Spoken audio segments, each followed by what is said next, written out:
विषय सर्वस्व तुम्हारे से जो कुछ बचा जगत जैसे शक्तिहीनता से रवि शशि भक्ति में राहु वशक्त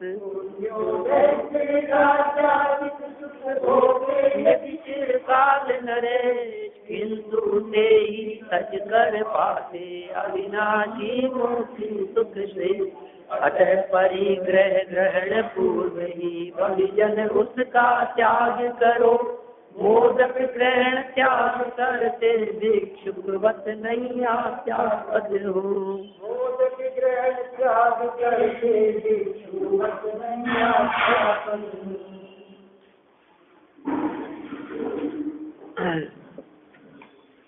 आत्मानुशासन नामक इस ग्रंथ में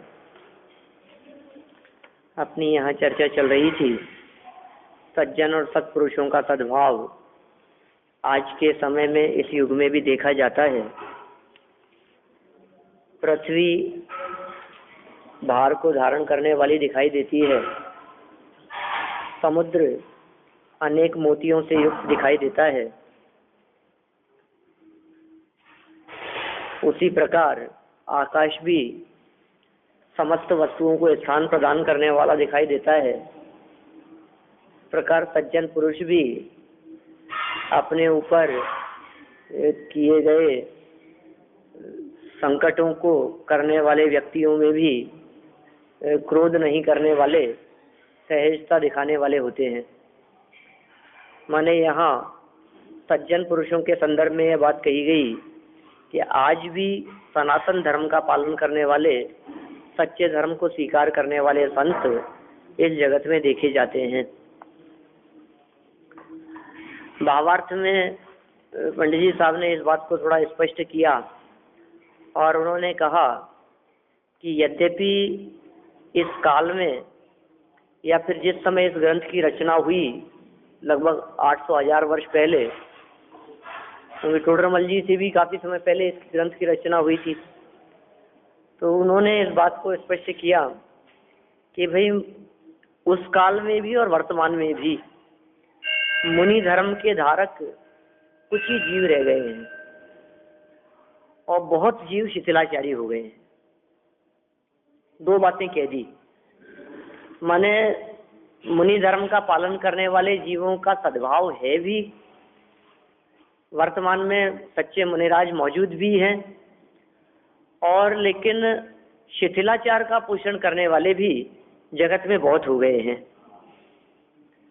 इसलिए किसी ने ऐसा तर्क किया कि भाई मुनि धर्म बहुत कठिन है और उसके आचरण की चौथे काल में हुई बातें ही सुनने में आती है, इस काल में कोई वैसा आचरण करने वाला नहीं दिखता।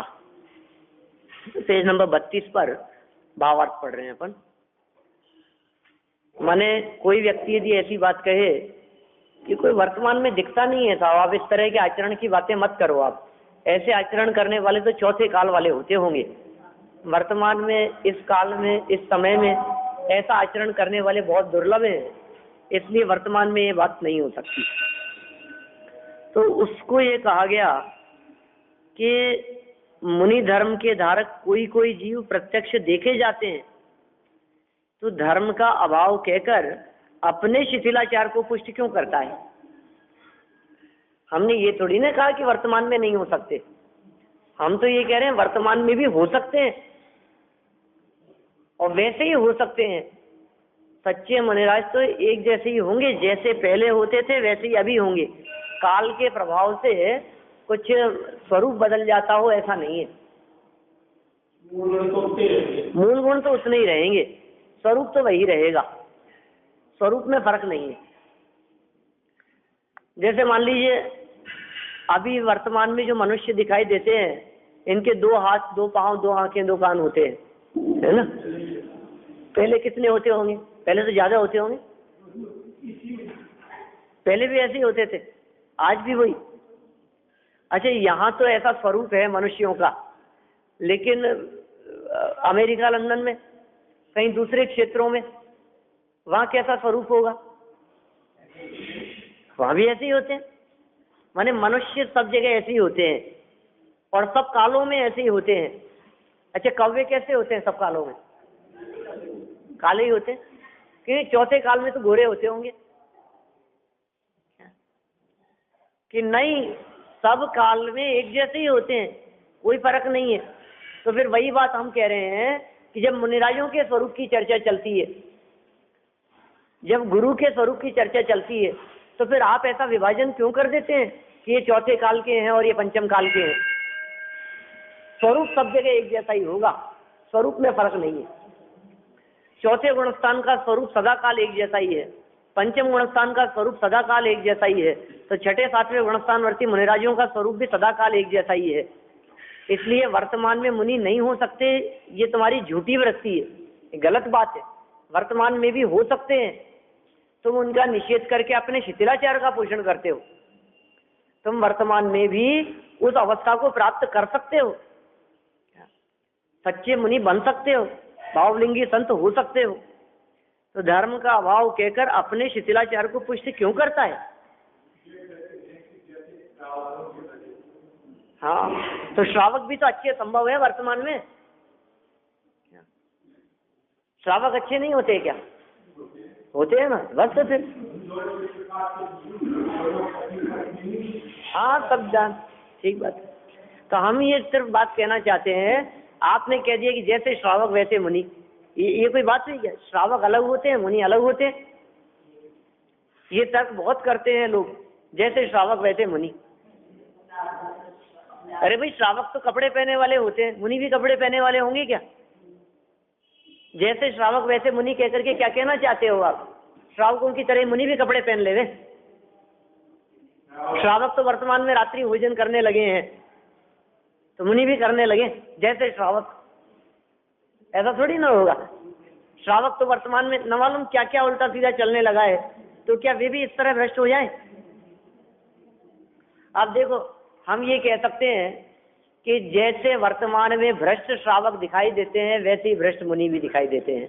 और जैसे वर्तमान में सच्चे श्रावक भी होते हैं, उसी तरह से वर्तमान में सच्चे मुनि भी होते हैं। अब कहाँ ऐतराज है बोलो?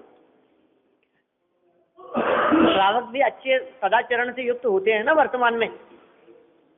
प्रतिमाधारी श्रावक होते हैं कि नहीं? सम्यक दृष्टि श्रावक हो सकते हैं कि नहीं? बाह्य उत्कृष्ट आचरण का पालन करने वाले अच्छे गृहस्थ श्रावक, बिल्कुल मर्यादित भोजन करने वाले गृहस्थ श्रावक हो सकते हैं ना वर्तमान में। होते ही हैं, बहुत लोग होते हैं जो मर्यादा का भोजन करते हैं, बिल्कुल मर्यादा के बाहर का ग्रहण नहीं करते हैं और सदाचार से युक्त अपना जीवन व्यतीत करते हैं। तो ऐसे श्रावकों का यदि वर्तमान में सद्भाव है, तो मुनिराजों का भी वर्तमान में सद्भाव होगा ही होगा, क्योंकि जैसे श्रावक वैसे मुनि। तो अच्छे श्रावक है तो अच्छे मुनि भी होंगे। इसलिए यहाँ ये कहा कि तू अपने शिथिलाचार को पुष्ट मत कर। तो ऐसी बात मत कर कि वर्तमान में नहीं होते हैं, होंगे, वर्तमान में अवश्य होंगे। किसी क्षेत्र या काल में धर्मात्मा थोड़े हो या न हो, तो भी धर्म का स्वरूप जैसा है वैसा ही मानना चाहिए। क्षेत्र और काल के प्रभाव से धर्म का स्वरूप नहीं बदल जाता। अरे नहीं साहब, इस क्षेत्र में तो ये बात चलती नहीं है, तो इस क्षेत्र में तो एक काम करो ना, थोड़ा सा ऐसे कपड़े पहने वालों को भी मुनि मान लो। पहले इतनी ठंड नहीं पड़ती थी, आजकल ठंड ज्यादा पड़ने लग गई, तो थोड़ा बहुत एक दुपट्टे वाले को तो मुनि मान ही सकते हैं। बोलो, हो सकता है ऐसा? नहीं साहब, पहले जैसा सहनन नहीं रहा, आजकल शरीर बहुत कमजोर हो गए। तो हो सकता है ना ऐसा भी कि वर्तमान में हम थोड़ी शिथिलता आ जाने पर भी उन्हें स्वीकार कर ले। जहां ये कह रहे हैं ऐसा नहीं चलेगा। पेज नंबर 32 पर भावार्थ की लाइनें देखिए, अंतिम लाइनें। किसी क्षेत्र या काल में धर्मात्मा थोड़े हो या न हो, तो धर्म का स्वरूप जैसा है वैसा ही मानना चाहिए। क्या कहा? जैसे मान लीजिए हम ये कहें कि साहब चलिए भारत में तो फिर चल जाता है, क्या अमेरिका में चलेगा ऐसा? लोग कहते हैं साहब हमारे यहाँ तो नहीं चल सकता। तो हमारे यहाँ तो धर्म के स्वरूप में आलू खाना तो है, लेकिन मांस खाना नहीं है। जो मांस भक्षण का त्याग करे लेकिन आलू प्याज खाता हो, वो भी धर्मात्मा है। बोलो, ऐसा मान ले मैं वहां के लिए, उस क्षेत्र के लिए कि नहीं साहब, आपके यहाँ हिंदुस्तान में तो बहुत सारे मुनि हैं और चल जाता है, लेकिन वहां नग्न दिगंबर होकर के घूमना तो पॉसिबल नहीं है। क्षेत्र ही ऐसा है, जगह ऐसी है, तो वहां तो कपड़े पहने वालों को भी मुनि मान लेना चाहिए अपने को। ये कह रहे हैं किसी भी क्षेत्र में हो, चाहे क्या, चाहे मुस्लिम देशों में चले जाओ आप, वहां भी या तो नहीं होंगे, वो बात अलग है, लेकिन यदि होंगे तो ऐसा ही स्वरूप है जैसा कहा गया वैसा ही होगा। 28 मूल गुणों के धारक ही होंगे। मूल गुणों के अंदर बिल्कुल कमी यदि हो तो मुनि बना संभव नहीं है। क्या बहुत से लोग इस तरह की बात कहते हैं कि हमें बतलाओ आप 28 मूल गुणों में से कौन सा हमारा कम है, बताओ ना आप कौन सा कम है हमारे। ऐसा कहने वाले मिल जाएंगे लोग, कहते हैं ना 28 में से बताओ कौन सा नहीं है। हम तो सब पालन करते हैं बिल्कुल बराबर 28 का। आप कैसे कहते हो कि हम 28 मूल गुणों का पालन नहीं करते? तो आप क्या जवाब देंगे, आप क्या कहेंगे? उद्दिष्ट आहार है ना, आपके लिए बना गया भोजन आप ग्रहण करते हैं, उद्दिष्ट आहार के आप त्यागी नहीं है। तो पता है क्या तर्क करते हैं? वो ये कहते हैं 28 मूल गुणों में उद्दिष्ट आहार तो है ही नहीं, उद्दिष्ट आहार के त्यागी पने की बात। क्या अब बोलो 28 में हमारे कौन सा नहीं है? देखो 5 महाव्रतों का हम पालन करते हैं, हिंसा हम नहीं करते, झूठ हम नहीं बोलते, चोरी नहीं करते, कुशील सेवन नहीं करते, परिग्रह हमारे पास में नहीं है, पीछे का मंडल हमारे पास में है। 5 महाव्रतों का पालन कर रहे हैं बराबर। 5 समितियों का हम पालन करते हैं, हित में प्रिय वचन बोलते हैं, है ना, भाषा समिति है, ईरिया समिति देख करके चलते हैं, क्या ऐष्णा समिति, आदान निक्षेपण प्रतिष्ठापन समिति भी हमारे है। धूप से छाया में भी यदि हम जाते हैं तो पीछे से बदन पहुंच करके जाते हैं। क्या कमी दिख रही है आपको? 5 इंद्रियों के विषयों में प्रवृत्ति नहीं है।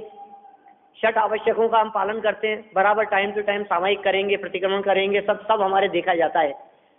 7 शेष गुणों के अंदर सब पालन करते हैं हम, नहाते नहीं है, मंजन नहीं करते हैं, केश लोच हम करते हैं, खड़े खड़े हम भोजन करते हैं, हाथ में भोजन करते हैं। क्या चाहिए बोलो आप? अब 28 में क्या नहीं है हमारे, जो आप ये बात कहते हो कि हम मुनि नहीं है? नहीं, वो अलग, वो नहीं चलेगा, वो मुनि भूमिका नहीं है। लेकिन इन 28 का तो हम पालन कर रहे हैं ना। अब आप क्यों नहीं मानते हो हमारे को मुनि? बोलिएगा।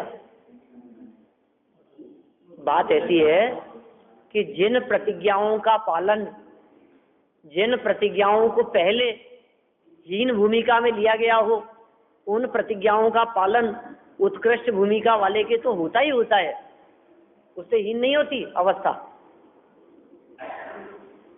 जैसे मान लीजिए किसी व्यक्ति ने दूसरी प्रतिमा ली, व्रत प्रतिमा, और उसमें 12 प्रकार के व्रत ले लिए।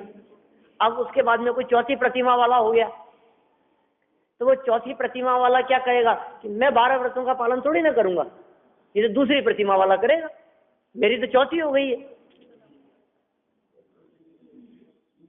आपके बात ख्याल में आ रही है? चौथी क्लास में पढ़ने वाले व्यक्ति को दूसरी क्लास वाले के सवाल तो आने ही चाहिए।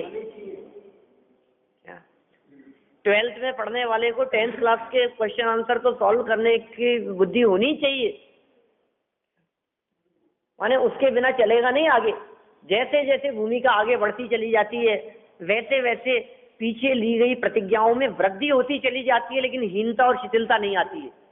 ऐसा नियम है। 11वीं प्रतिमाधारी श्रावक भी जब उद्दिष्ट आहार का त्यागी होता है तो उससे ऊपर चढ़ चुके मुनिराज वे उद्दिष्ट आहार को ग्रहण कैसे करेंगे? 28 में तो नहीं है, लेकिन वो उस आहार को कैसे ग्रहण कर सकते? ख्याल में आ रही है बात क्या कह रहा हूं मैं? पंचम गुणस्थानवर्ती श्रावक 11वीं प्रतिमा वाले, 11वीं प्रतिमा का नाम है उद्दिष्ट त्याग प्रतिमा है। पंचम गुणस्थान के 11 स्तर हैं, उद्दिष्ट त्याग प्रतिमा है उस प्रतिमा का नाम। उद्दिष्ट आहार का त्याग होता है उस प्रतिमा में, उद्दिष्ट भोजन का त्याग होता है। श्रावक के एलक शुल्लक की दशा होती है, पंचम गुणस्थानवर्ती की उत्कृष्ट दशा है एलक शुल्लक दशा, उनके भी उद्दिष्ट आहार का त्याग होता है। तो फिर उससे ऊपर वालों के त्याग होगा कि नहीं होगा? सबके होगा। अच्छा, 28 मूल गुणों का पालन छठे सातवें गुणस्थानवर्ती मुनिराज के लिए है ना? तो श्रेणी चढ़ने वालों के 28 मूल गुणों का पालन है या नहीं? अरे वो तो उनके लिए, अब तो आगे बढ़ गए, हम थोड़ी ना करेंगे पालन, छोड़ थोड़ी ना देंगे उस बात को। तरह से यहाँ ये बात कहना चाह रहे हैं कि कदाचित क्षेत्र बदल जाए, कदाचित काल बदल जाए, लेकिन स्वरूप नहीं बदलता।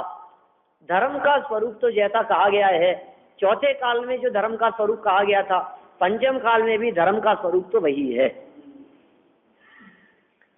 आप ऐसा बिल्कुल भ्रम रूप न मान लेवें कि काल बदल गया तो साहब अभी तो धर्म नहीं हो सकता। क्या इस समय में तो बहुत मुश्किल है, जमाना बहुत बदल गया है साहब, आज के समय में तो इसके बिना चल नहीं सकता। ये तो वैसी बातें हो गई जैसे बहुत लोग शिथिलाचारी लोग कहते हैं वर्तमान के समय में तो रात्रि भोजन के बिना नहीं चल सकता, अभी तो इस चीज के बिना नहीं चल सकता साहब। क्या करें साहब, बिजनेस इतना बढ़ गया है, काम इतना बढ़ गया है, हमारा परिवार इतने बढ़ गए हैं और इतनी जगह जाना आना पड़ता है, पहले नहीं होता था, दूरियां इतनी हो गई है। पहले कितना था, 4 दीवारी के अंदर रहते थे, इससे बाहर कहीं जाना होता नहीं था, इतने जाम लगते नहीं थे, इतने ट्रैफिक होते नहीं थे, कितनी सी दूरियां होती थी, लाइट वगैरह थी नहीं, रात्रि में बाजार चलता नहीं था, शाम को 5 बजे दुकान बंद करके आ जाते थे, सब अपने घर में आकर के भोजन कर लेते थे, तो दिन में भोजन निभ जाता था। अब आज के जमाने में कैसे चले बताओ? हम 5 बजे भी दुकान यदि बंद करते हैं तो भी दिन में नहीं पहुंच सकते, इतना ट्रैफिक रहता है। अब आज के समय में कैसे निभाएं हम उस चीज को? ये कह रहे हैं आप किसी भी काल में हो और किसी भी क्षेत्र में रहते हो, धर्म का स्वरूप नहीं बदलता। ठीक है ना? देखिए आप, लौकिक जीवों की मूर्खतापूर्ण प्रवृत्ति, लौकिक जीवों की कैसी प्रवृत्ति देखी जाती है। इन संतों के द्वारा आचरण किए गए मार्ग से अपरिचित यह लोक संसार के स्वरूप को न जानता हुआ क्या करता है, यह बात आगामी चंद में कहते हैं। देखिए क्या कह रहे हैं, 34 नंबर का श्लोक है।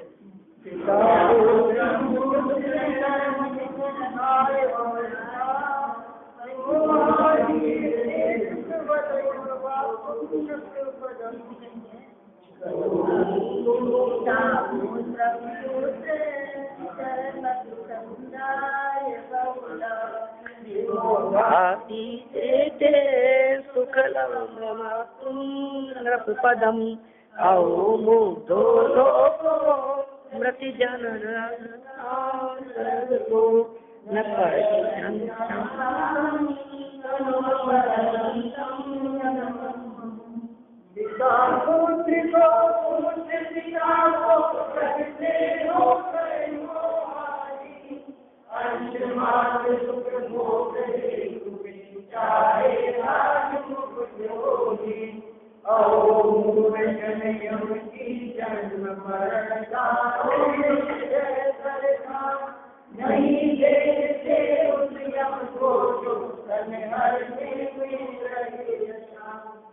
देखो आप क्या कह रहे हैं, जगत का स्वरूप बतलाया है इसमें कुल मिलाकर के, और ये कह दिया इन संतों का जो उत्कृष्ट आचरण दिखाई देता है, उत्कृष्ट आचरण को पालन करने वाले जो मुनिराज दिखाई देते हैं, उनके स्वरूप को न जानते हुए, उनके स्वरूप से अपरिचित रहते हुए, संसार के स्वरूप को न जानता हुआ ये व्यक्ति क्या क्या कार्य करता हुआ देखा जाता है।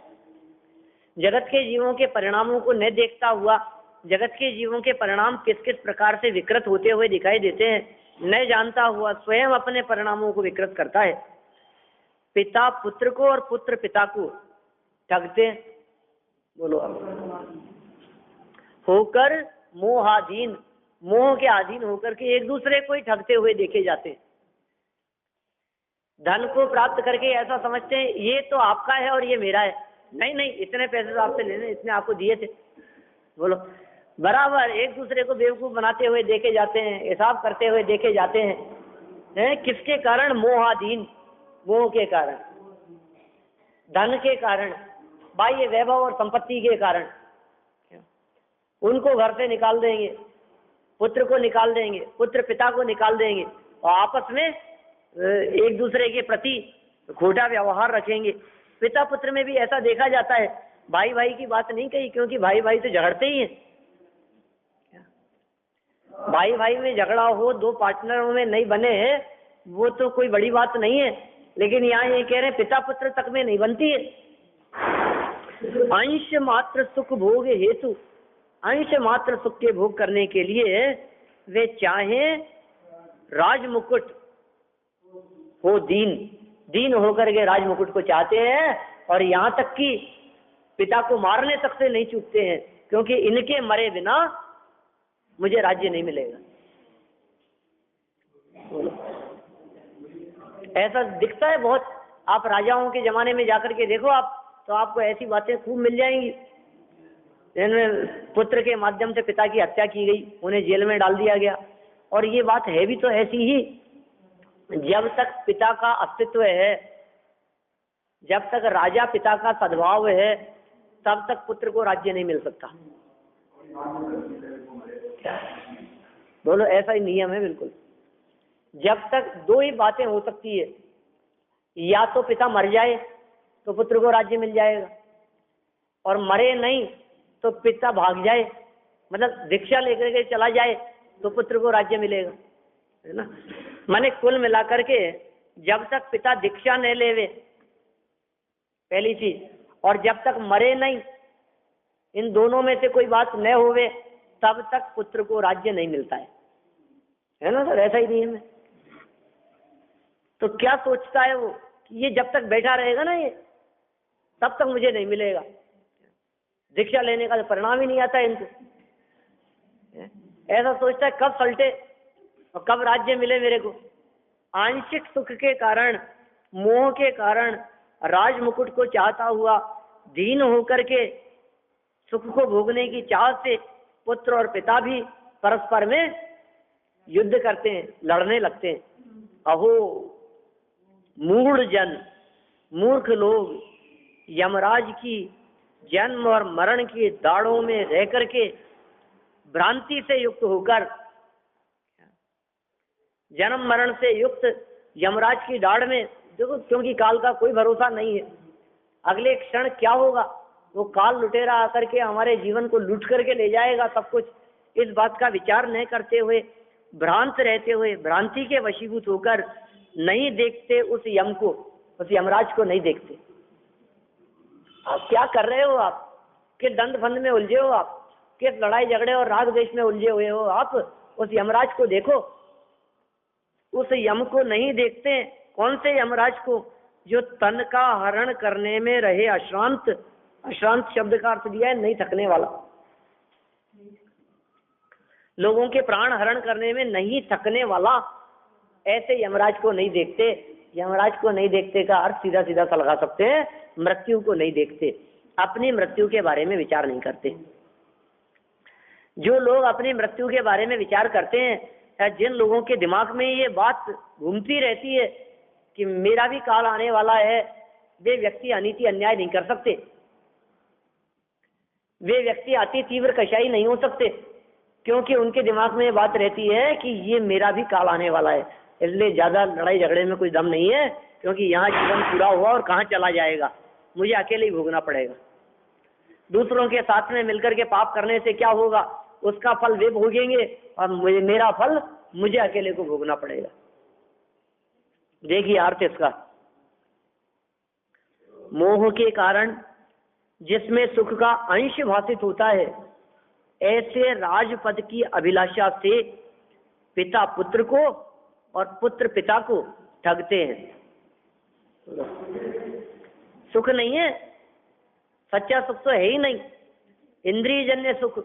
और इंद्रियजन्य सुख भी कैसा, से कह रहे हैं अंश मात्र, थोड़ा बहुत, और वो भी कैसा कि भाषित होता है, वास्तव में नहीं है। कितने शब्द दे दिए। मोह के कारण, असली कारण तो है मोह। मोह नहीं होगा तो ऐसा भ्रम नहीं होगा। मोह के कारण होता है भ्रम, जिसमें सुख का अंश भाषित होता है। भाषित होता है का मतलब वास्तव में नहीं है। भाषित होता है माने लगता है। भाषित होता है का मतलब इसकी कल्पना में, इसके भ्रम से ऐसा लगता है कि यहाँ सुख है, बस ऐसा। सुख का अंश भाषित होता है। ऐसे राजपद की अभिलाषा से राज्य पद चाहने से, उसकी इच्छा से पिता पुत्र और पुत्र पिता को ठग लेते हैं, मूर्ख बनाते हैं मायाचारी के कारण। अहो, बड़ा आश्चर्य है कि मूर्ख लोग जन्म मरण रूपी दाढ़ के मध्य में स्थित शरीर को निरंतर हरण करने वाले यम को नहीं देखते।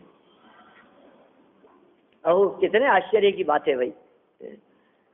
इनके जगत के जीवों की मूर्खता को देख करके हमारे को आश्चर्य होता है कि ये दूसरों को तो ठग रहा है, लेकिन ये नहीं समझ पा रहा है कि स्वयं भी ठगा जा रहा है। मायाचार करके ये जीव दूसरों को ठगना चाहता है, लेकिन मायाचारी रूपी कुटिलता रूप परिणामों से तो अपने आप को ठग रहा है। माया ठगनी ने ठगा सारा जग संसार। ये सोचता है कि मैं दूसरों को ठग रहा हूं, मैं दूसरे को बेवकूफ बना रहा हूं। अरे मायाचारी के कारण अपने आप को ठग रहा है। मायाचारी के कारण जो कर्म बंध रहा है उसका नुकसान किसको होगा? जगत में जिसे चतुराई कहते हैं, लोग कहते हैं अरे बहुत चतुर है साहब, ये तो बहुत होशियार है। आप जानते हैं वो होशियारी किसका नाम है? मायाचारी, ठग, चालाकी, इसका नाम होशियारी है। उसको चतुर कहते हैं। जो जितनी मायाचारी करने में सफल है वो उतना चतुर है। क्या होशियार? तो होशियारी नहीं, होशियार और होशियारी फर्क है दोनों बातों में। यहाँ ये कह रहे हैं कि ऐसा मूर्ख व्यक्ति दूसरों को ठगता हुआ मायाचारी करता है, लेकिन मायाचारी के परिणामों से बंधने वाले कर्म वो आचार्यों को दिखाई देते हैं। वे कहते हैं कि ये कर्म जो तेरे बंध रहे हैं इससे तूने स्वयं का ही नुकसान किया है, दूसरे को नहीं ठगा है। इन परिणामों से स्वयं के द्वारा ही ठगा गया है, ऐसा कह रहे हैं। और क्या होता है कि अपने प्राणों को हरण करने वाले यमराज को नहीं देखता है। मृत्यु तुझे नहीं दिखाई दे रही है, दिखती नहीं है। कितनों को शमशान पहुंचाया है हम, लेकिन हमें ऐसा दिखता ही नहीं है कि हमें भी पहुंचाना है, हमारा भी काल आ गया है। और ऐसा सोचते हैं अभी तो हमारी उम्र ही क्या है, अभी थोड़ी ना। जब भी अपनी बात चलेगी तो अपने को 10-20 साल ही दिखेंगे आगे के। क्या हर व्यक्ति को ऐसा ही दिखेगा? बोलो, अपने आप के बारे में कोई व्यक्ति ऐसा विचार नहीं करता कि मैं आजकल में जाने वाला हूं। जब भी किसी व्यक्ति से पूछोगे आप अपने मौत के बारे में सोचोगे, हाँ हम भी जानते हैं, और कितना जिएंगे, 10-20 साल और जी लेंगे। बोलो, किसी भी व्यक्ति से पूछ लो आप। मैं कहता हूं आप 90 साल के व्यक्ति से भी पूछोगे तो वो भी 1-2 दिन की बात नहीं करेगा, वो भी ये कहेगा कि और कितना, ज्यादा से ज्यादा 2-5 साल। माने उसे 90 साल के व्यक्ति को भी 2-5 साल दिख रहे, 1-2 दिन नहीं दिख रहे। और जिनकी उम्र 30, 40, 50 के बीच में है उनसे पूछो तो ज्यादा से ज्यादा 20 साल, 30 साल, और कितना जिएंगे।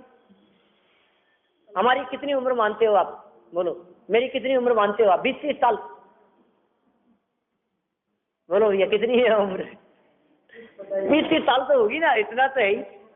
अरे भाई साहब, क्या बात कर रहे हो आप? क्या सोच रहे हो आप?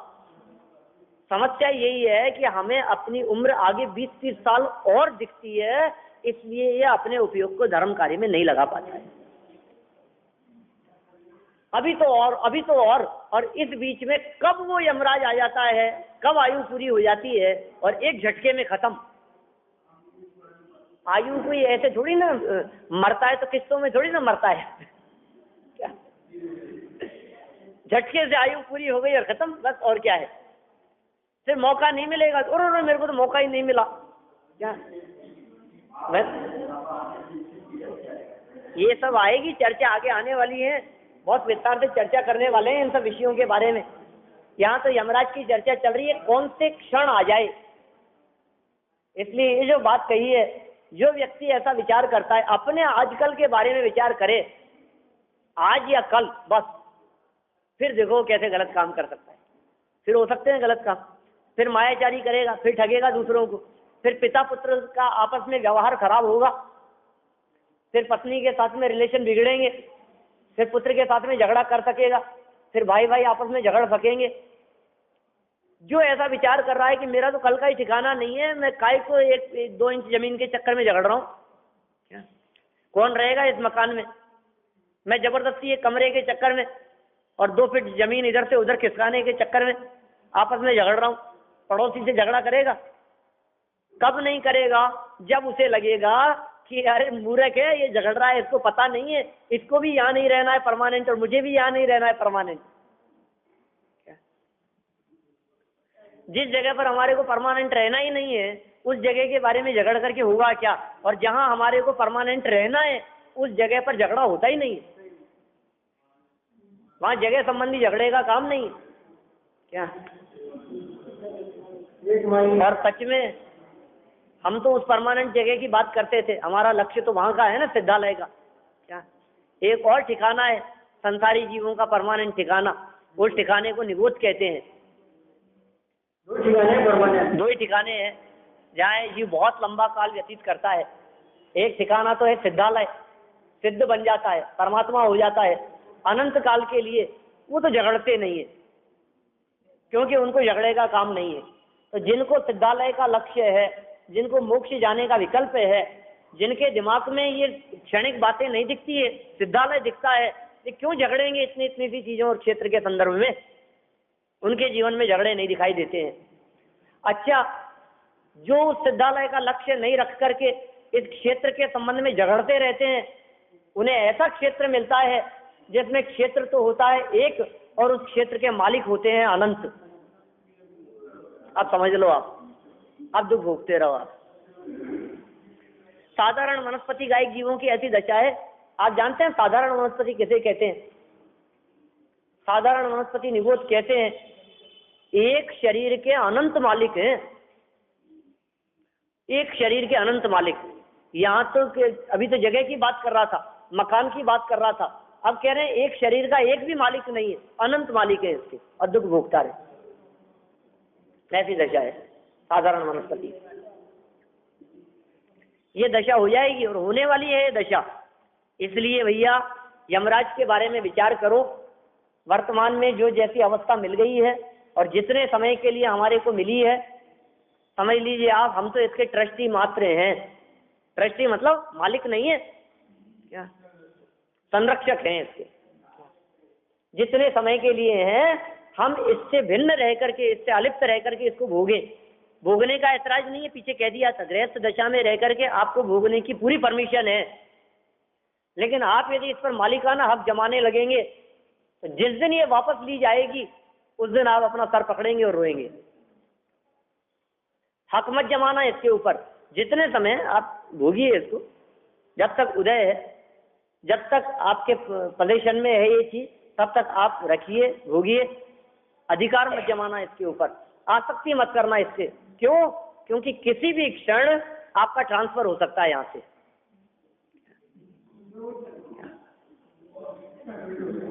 कभी भी हो सकता है ट्रांसफर। और जिस दिन ट्रांसफर होगा ना, उस दिन आपको बोरिया बिस्तर समेटने का मौका नहीं मिलेगा। जगत में जो ट्रांसफर होता है उस ट्रांसफर में तो समय दिया जाता है, 15 दिन का टाइम है, 15 दिन में आपको वहां जाकर के ज्वाइन करना है। और तब तक क्या करता है, वहां भी जगह देख लेता है, व्यवस्था कर लेता है, यहाँ भी सब समेट लेता है, ले जाने की व्यवस्था करता है। लेकिन ये ऐसा ट्रांसफर होगा जिस ट्रांसफर में जिस क्षण सूचना मिली उसी क्षण जिस हाल में है उसी हाल में आपको जाना पड़ेगा और वापस लौट करके आने का कोई चांस नहीं है। पीछे की बातें दिखेगी नहीं, पीछे का पीछे, अब सब नया, सारी व्यवस्थाएं नई होगी। शरीर भी रह जाएगा, ये भी छूट जाएगा। पता है कौन सा मिलेगा क्या? आप यदि 15 लाख खर्च करते हैं तो 15 लाख के हिसाब का मकान मिलेगा, और आप यदि 25 लाख खर्च करते हैं तो वैसा मकान मिलेगा। आप 2 करोड़ खर्च करेंगे तो 2 करोड़ के हिसाब का मकान मिलेगा, वैसा ही मिलेगा ना। आपका बजट कितना है, मकान तो वैसा ही मिलेगा। तो आपके पुण्य का बैलेंस कितना है अंदर में? जितना आपके पास में धर्म का पुण्य का बैलेंस होगा, आपको परभव में वैसा ही शरीर मिलेगा, वैसा ही मकान मिलेगा, वैसी व्यवस्थाएं मिलेगी, वैसी सुविधाएं मिलेगी। बात करते हैं, कहते हैं मरने की फुर्सत नहीं, कहाँ से करें? सही बात है, बिल्कुल तुझे मरने की फुर्सत नहीं मिलेगी। निगोद दशा में काम ही यही रहेगा, तुझे फुर्सत ही नहीं मिलेगी जीने मरने की, निरंतर यही चलता रहेगा, फुर्सत ही नहीं है। जन्म मरण करने से फुर्सत नहीं है उन जीवों को, जन्म और मरण, जन्म और मरण, जन्म और मरण यही चलता रहता है वहाँ निगोद दशा में। जो कहते हैं मरने की फुर्सत नहीं मिलेगी, उनको मरने से फुर्सत नहीं मिलेगी। बोलो, फिर सब काम छोड़ करके एक ही काम रह जाएगा, क्या? मरना ही मरना, जन्म मरण, बस यही काम रह जाएगा। इसलिए भैया जो मूर्ख लोग, बड़ा आश्चर्य है जगत के जीवों की इस मूर्खता को देख करके बड़ा आश्चर्य होता है। आचार्य देव कह रहे हैं, क्या कह रहे हैं? बड़ा आश्चर्य है कि मूर्ख लोग, मूर्खों की बात चल रही है तो अपनी थोड़ी ना बात कर रहे हैं। ये बातें तो मूर्खों की चल रही है, ये बातें तो उनकी है जो सिटी कॉलोनी पागल खाने में होंगे, है ना? अपन अपन लोगों की नहीं है ना। लक्षण बता दिए, लक्षण क्या? लक्षण बता दिए, जिनमें ये लक्षण पाए जाते हो वे मूर्ख हैं। जिन्हें अपनी संपत्ति की खबर नहीं है वे मूर्ख हैं। जो अपने वैभव को नहीं देख करके दूसरे की संपत्ति देखते रहते हैं और अपने आप को दरिद्री अनुभव करते हुए दुखी अनुभव करते रहते हैं, वे सब मूर्ख हैं। जिन्हें अंतरंग के अनंत गुण रूपी वैभव नहीं दिखाई देते हैं, जिन्हें अपना अजर अमर स्वभाव नहीं दिखाई देता है, वे मूर्ख हैं। जो जड़ संपत्ति पर की संपत्ति पर आकर्षित होते रहते हैं, वे मूर्ख हैं, मूढ़ हैं। उनकी मूर्खता की बात कर रहे हैं। उन्हें खबर नहीं है, वे बस यही देखते रहते हैं, उसके पास में इतनी और उसके पास में इतनी है, मेरे पास में इतनी बढ़ गई, इतनी बढ़ गई। क्या बढ़ गई, कितनी बढ़ेगी? हम कह रहे हैं अनंत गुण संपन्न है, उस वैभव को क्यों नहीं देखता है? हम ऐसा वैभव तुझे दिखाने की बात करते हैं जो वैभव तेरा कभी नहीं छूटेगा। जो छूट जाए वो मेरा नहीं, और जो मेरा वो कभी छूटता नहीं। क्या अपना है और क्या अपना नहीं है?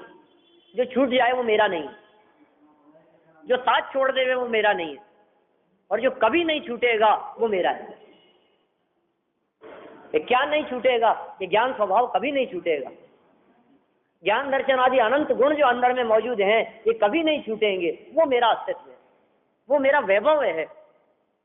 अंतरंग के वैभव की बात करते हैं, यहाँ असली वैभव दिखाते हैं, और ये मुग्ध होता है बाहर पर। कंकड़ पत्थर पर मुग्ध हुआ, चैतन्य खजाना भूल गया। चेतन को मिला जब नर्तन तो फिर होश में आना भूल गया। सब बाहर बाहर में 2 करोड़ हो गए, 5 करोड़ हो गए, 500 करोड़ हो गए, 5000 करोड़ हो गए, होता रहे। कब तक? फिर लगेगा एक झटका और फिर सब खत्म, और फिर वही जीरो से शुरुआत करेगा, वापस हो जाएगा ना। अच्छा, आपको पता है पिछले जन्मों में कितनी संपत्ति कमाई थी मैंने? वो कुछ काम नहीं आ रही है, फिर दोबारा जीरो से शुरुआत करनी पड़ रही है यहाँ। और फिर क्या होगा? दशरथ जी ने बहुत सुंदर एक प्रसंग सुनाया था खुद के जीवन का। वो उनसे कुछ एक बड़ा था, एक दोस्त जैसा ही था, और उसने पढ़ाई के बारे में ऐसा कहा कि यदि मैं पास नहीं हुआ एग्जाम देने के बाद में क्या, तो मैं आत्महत्या कर लूंगा। क्या? 12th क्लास में पढ़ता था, 12वीं क्लास में पढ़ता था। वो एग्जाम दिया, पेपर अच्छा नहीं हुआ। अब हे भगवान, मैं तो बस मैं तो बिल्कुल दृढ़ प्रतिज्ञा लेता हूँ, यदि मैं फेल हो गया क्या, आत्महत्या कर लूंगा। मुझे रहना ही नहीं है, मैं नहीं जी सकता। रिजल्ट आया और फेल हो गया। क्या फेल हो गया? तो अब पूछ लिया कि भाई अब तो तुम फेल हो गए, अब तो तुम नहीं बचोगे, आत्महत्या कर लोगे। कि नहीं, मैंने आत्महत्या का विचार कैंसिल कर दिया। कि क्यों? कि क्योंकि अभी तो एक ही साल बर्बाद हुआ है, और मैंने आत्महत्या कर ली तो 12 साल फिर दोबारा यहाँ तक पढ़ना पड़ेगा। 12 साल बर्बाद हो जाएगी,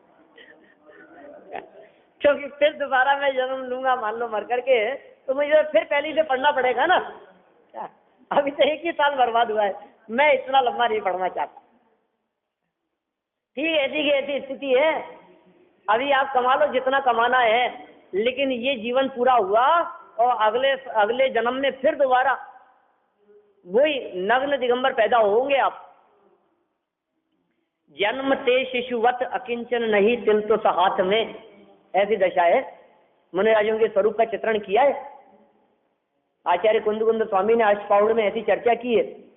मुनिराजों का स्वरूप कैसा होता है कि जन्मते बालक के समान नया जन्म हो गया ना, यहाँ भी कुल बदल गया, गोत्र बदल गई, जीवन बदल गया, अब परिवार नहीं रहा, अब नाम बदल गया, सब कुछ बदल गया है। अब पुराने नाम से यदि कोई पुकारता है तो वे अपने आप को नहीं पहचानते हैं। क्यों? क्योंकि बदल गया है, अब पुराना नाम ही नहीं रहा। तो कैसा, जिस प्रकार जन्म के समय ये कुछ भी साथ में नहीं लेकर के आता है, तिल तुस मात्र परिग्रह भी इसके साथ में नहीं रहता है, उसी तरह से मुनिराजों का स्वरूप दिखाई देता है। रंच मात्र भी परिग्रह अपने साथ में नहीं रखते, इसलिए उन्होंने कहा तिल तुस परिग्रह साथ हो तो श्रमण जाए निगोध में, ऐसी चर्चा की है। इतना सा तुस मात्र परिग्रह भी यदि होवे, साथ में रखे, तो श्रमण ऐसे मुनि संत साधु निगोध में चले जाएं, ऐसी चर्चा की है उन्होंने। जन्मते शिशुवत किंचन नहीं तिल तुस हाथ में, किंचित परिग्रह साथ हो तो श्रमण जाए निगोध में। हमारी हिम्मत नहीं है बात कहने की।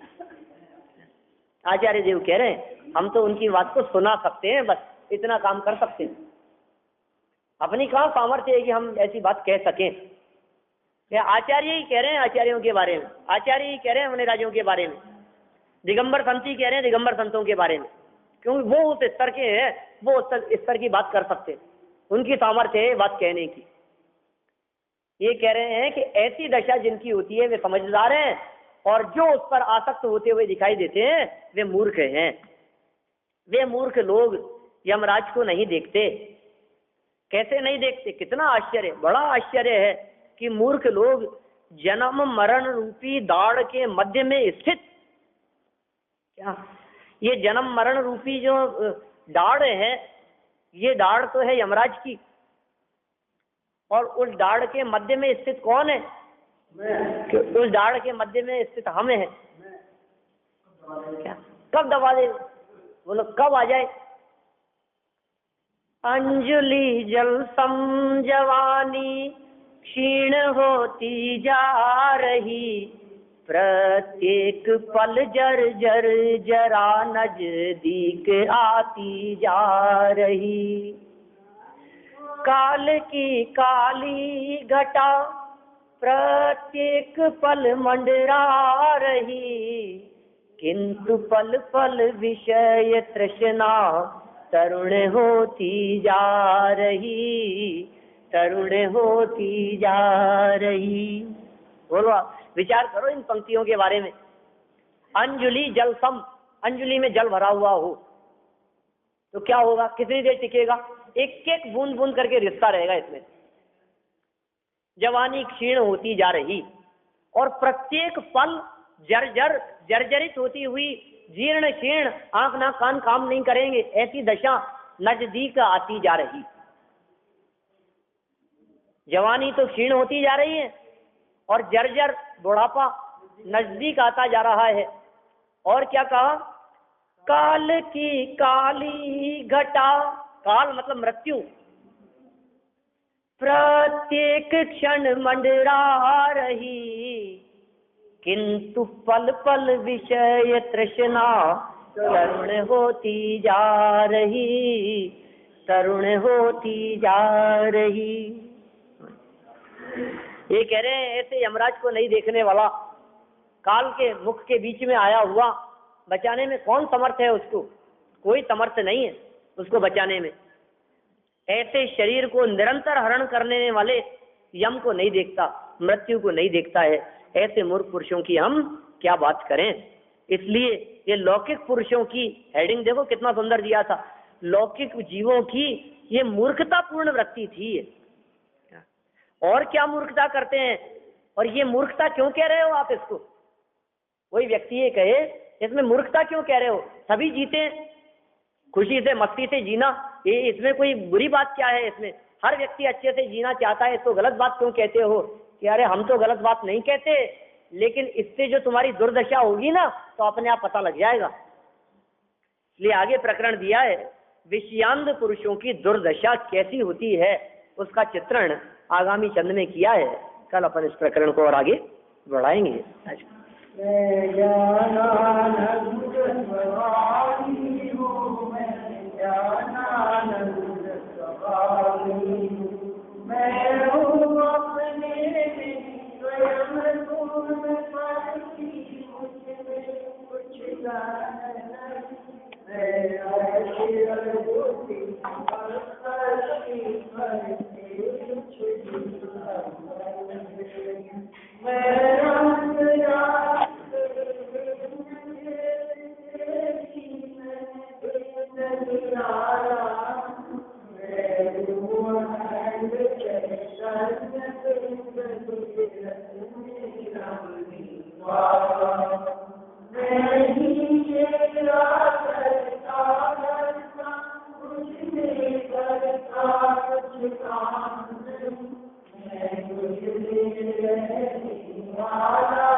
Lord, I shall give